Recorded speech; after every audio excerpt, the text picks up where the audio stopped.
എൻസിപിയുടെ പേരും ചിഹ്നവും അജിത് പവാർ ഗ്രൂപ്പിന് തെരഞ്ഞെടുപ്പ് കമ്മീഷൻ നൽകിക്കഴിഞ്ഞു.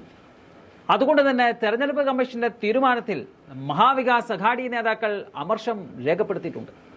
ഈ തീരുമാനത്തിൽ ഭരണഘടനാ വിദഗ്ധൻ ഉല്ലാസ് ബാപ്പട്ടും അതൃപ്തി രേഖപ്പെടുത്തുന്നുണ്ട്.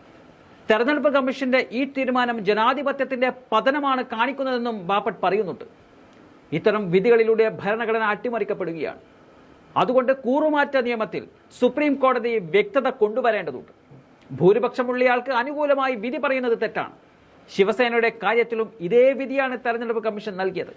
എംഎൽഎമാരുടെ അയോഗ്യത സംബന്ധിച്ച് നിയമസഭാ സ്പീക്കർ രാഹുൽ നർവേക്കർ ഷിൻഡെ ഗ്രൂപ്പിന് അനുകൂലമായ വിധി പുറപ്പെടുവിച്ചിരുന്നു. അതുകൊണ്ട് തന്നെ എൻസിപി എംഎൽഎ അയോഗ്യനാക്കിയ കേസിലെ വിധി അജിത് പവാർ ഗ്രൂപ്പിന് അനുകൂലമാകുമെന്ന ചർച്ചയാണ് ഇപ്പോൾ നടക്കുന്നത്. 1951 ജനപ്രാതിനിധ്യ നിയമത്തിലെ സെക്ഷൻ 28A പ്രകാരം പാർട്ടി ആരുടേതാണെന്ന് തീരുമാനിക്കുവാനുള്ള അവകാശം തെരഞ്ഞെടുപ്പ് കമ്മീഷന് നൽകിയിട്ടുണ്ട്. എന്നാൽ ആരുടെ പാർട്ടിയാണ് യഥാർത്ഥ പാർട്ടിയെന്ന് തീരുമാനിക്കണമെങ്കിൽ സുപ്രീം കോടതി വ്യക്തമായ വാക്കുകളിൽ പറഞ്ഞിട്ടുമുണ്ട്. അവിടെ ആർക്കാണ് ഭൂരിപക്ഷം? ആ പാർട്ടി ഭരണഘടന എന്താണ് പറയുന്നത്? ആരാണ് ആ പാർട്ടിയുടെ യഥാർത്ഥ പ്രത്യയശാസ്ത്രം അനുസരിച്ച് പ്രവർത്തിക്കുന്നത്? പിന്നെ ആർക്കാണ് ഏറ്റവും കൂടുതൽ എംഎൽഎമാരുള്ളത്? ഈ വശങ്ങളെല്ലാം പരിഗണിക്കേണ്ടതുണ്ട്. എന്നാൽ ഇപ്പോഴത്തെ ഫലങ്ങളിൽ അത് ഉണ്ടായില്ല എന്നും നിയമസഭാംഗങ്ങളെ മാത്രമാണ് പരിഗണിച്ചതെന്നും ഭരണഘടനാ വിദഗ്ധൻ ഉല്ലാസ് ബാപ്പട്ട് പറയുന്നുണ്ട്. അടുത്തിടെ കണ്ട ഫലങ്ങളിൽ നിന്നും വ്യക്തമാവുന്നത് ജനാധിപത്യത്തിന്റെ പതനമാണ്.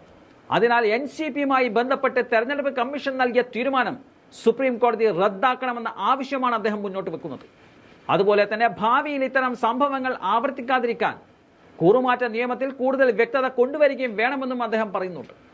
നിലവിൽ ഭരണഘടനാ സ്ഥാപനങ്ങളെ പോലും BJP കൈയടക്കി വെച്ചിരിക്കുകയാണ്. അങ്ങനെയുള്ള ആരോപണം സാധൂകരിക്കുന്ന നടപടിയാണ് ഇപ്പോൾ ഉണ്ടായിക്കൊണ്ടിരിക്കുന്നത്. ജനാധിപത്യം രാജ്യത്ത് അവസാനിക്കുകയാണോ എന്നുള്ള സംശയം ഉല്ലാസിനെ പോലെ തന്നെ പലരും പ്രകടിപ്പിക്കുന്നുമുണ്ട്. രൂക്ഷ വിമർശനങ്ങളാണ് ഇപ്പോൾ തെരഞ്ഞെടുപ്പ് കമ്മീഷന്റെ തീരുമാനത്തിനെതിരെ ഉണ്ടായിക്കൊണ്ടിരിക്കുന്നത്.